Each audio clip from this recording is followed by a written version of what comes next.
Hello guys, this is Anna, and I'm here today to do a review and kind of a book talk on the book I've read recently, which is called The Good Girl by Marie Kubica. I will put the picture here because I do not own the physical copy, unfortunately.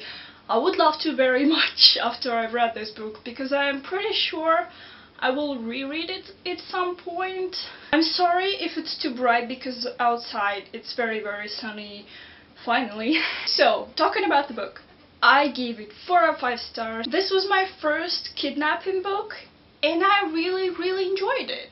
So the synopsis is basically about this girl, Mia, who gets kidnapped by the young man, Colin. And the interesting thing about this book is that we don't really have chapters from Mia's perspective, which is quite unusual, I think, in a kidnapping book. We get chapters from the kidnapper, Colin, we get chapters from the detective who's investigating this whole thing, and we get chapters from her mom, whom I really enjoyed. So basically we have 2 time periods in this book. One takes place after the kidnapping, when Mia gets home and she has amnesia. She doesn't really want to remember anything, I think, but her mom and the detective are trying to help her to remember, to investigate it, to know who's responsible and all that kind of stuff. And then we get the time period before the kidnapping, which basically includes Mia's life before the kidnapping, during the kidnapping, and during the time she's with her kidnapper. This part I immensely enjoyed. Before the kidnapping and during the kidnapping was probably my favorite part. So I really like this book. And there's not really much to say. I liked the writing style, I liked the characters, really enjoyed the characters. And the ending has a twist, a plot twist, which I did not expect to get. I was reading and I literally dropped my book on the ground when I read it. Like when I read the first chapter, the last chapter. Wow, just wow. Really blew my mind, kind of. So this is all for now, spoilery section. If you haven't read this book, then go read it. I recommend this book pretty much to anyone, but it might have some warning, so if you are easily offended by physical abuse and all that stuff, probably don't read it. But I really enjoyed the book. And we are coming to the spoilery section now, so if you haven't read it, go read it and then come back.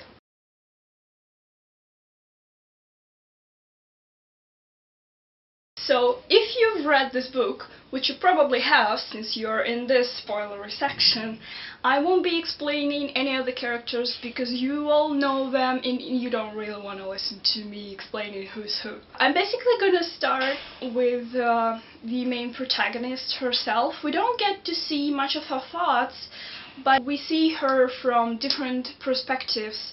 From the perspective of the kidnapper, the detective, and her mom. And I found this to be really refreshing because I don't know if there are tons of books built like that, but I haven't read much and I really enjoyed it. I think it would be boring if we got to read the book from the victim's perspective, because, you know, I'm pretty sure there are a lot of books from the victim's perspective and they are getting more repetitive, but this one was kind of fresh and new and I really appreciated that. So Mia has amnesia and she doesn't really want to remember what happened, and after we find out why, in the end, pretty much in the end, it is just so understandable why she doesn't want to remember anything, because it turns out that she kind of falls in love with this kidnapper of hers, and I really enjoyed their relationship. I enjoyed that it wasn't an insta-love from both of them, probably. I'm not sure about Mia, because as we know from the last chapter, it was all her plan, which made me literally drop the book. I was so shocked. I did not expect her to create this whole thing, to create her own kidnapping, and it blew my mind, really. Mia, I didn't expect from her anything like that. I mean, I understand that her life was kind of complicated and her family is not too perfect, but I don't know, she didn't have the love of her life. She had a boyfriend, but she didn't really love him. But she had a job and kind of a family, but I guess she needed more feelings, more real, raw feelings, and that's why she did that. I don't know, it's such an extreme way to get her love. I don't know, it's really weird. I would never, ever, ever, ever in my life do that, because this is crazy. Because what if there are too many what ifs in this whole scenario? What if he's really a bad guy? What if just so many what ifs? But she's literally meeting with this crime lord or whatever he is, and she asks him to find a guy to kidnap her. Like, what? That's just weird. Well, that's just really, really weird. Now, our Colin, I think he is kind of ordinary kidnapper. Like, he struggles, his mom's ill and he needs more money, and so he takes this job only because of the money. Though he has done some little crimes before, I think like theft and like breaking and entering maybe, but he's never actually kidnapped anyone and threatened to kill anyone, I think. So that was a new experience to him as well. And I really enjoyed their relationship with Mia, because he liked her, because he's not a bad guy, and he found her to be okay, maybe a little bit pretentious, but okay, and he didn't really want to hurt her, and so he just runs away with her into this cabin in the woods to hide her. And then their whole relationship starts. It's not starting very smoothly as we might expect. He actually kind of despises her at some moments, and there is a scene where he's actually beating her, which was kind of cruel, but maybe that's what I liked about him, because he wasn't the sweetest guy from the very beginning, but then he just does so many cute things, you know, like he's given her a birthday present, which is, I think, a notebook and a pack of pencils or something like that to just draw, because he knows she's an art teacher and she likes to draw. And then there's a Christmas tree, and then she's drawing him, and there are just some sweet, cute moments when they are realizing that they love each other. And then the whole plan to escape was really, really sweet, and I knew it was not gonna happen, because obviously she returned home with amnesia, but I just rooted for them so much, even though he's the kidnapper and she's a victim. I liked them a lot together. Really, really liked them. But so, it wasn't supposed to happen. Closer to the end, we find out that the police surrounded them and they actually found them. And just before that, she gave him a gun, I believe, because she didn't wanna.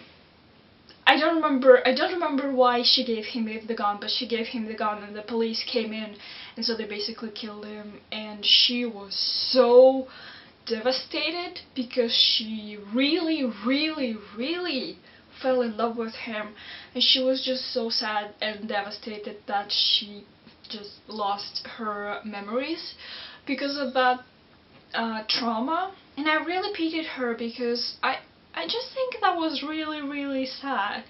I didn't want that to end like this, but at the same time I knew it was going to end like this, so yeah, it was destined to happen.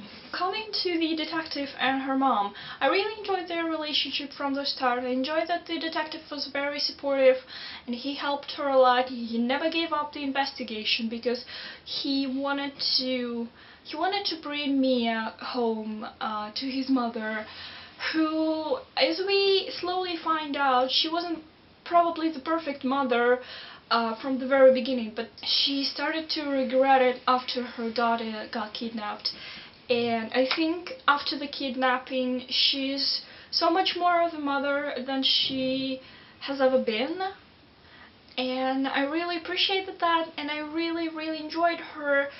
Although I pitied her because of her husband, because he was a douchebag, and we have a lot of people like that in real life, because he couldn't accept his younger daughter being different, not following his path in their life. It was just so pathetic, and I just didn't like his character at all. I mean, I liked him as a character in the way he was portrayed, but I didn't enjoy him. He was a jerk.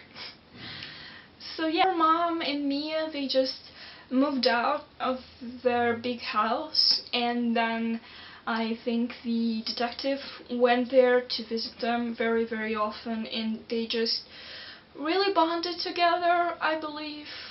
So I really enjoyed this whole trio relationship.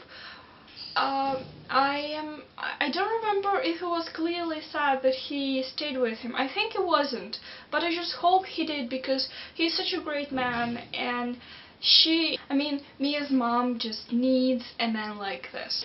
So these were all of my thoughts, guys. If you have read this book, please comment down below on your positive or negative thoughts about this book, because I really would like to know more of what you think about this book and just see different perspectives on The Good Girl. And that's it. Thank you very much for watching. I will see you soon, I hope. Bye!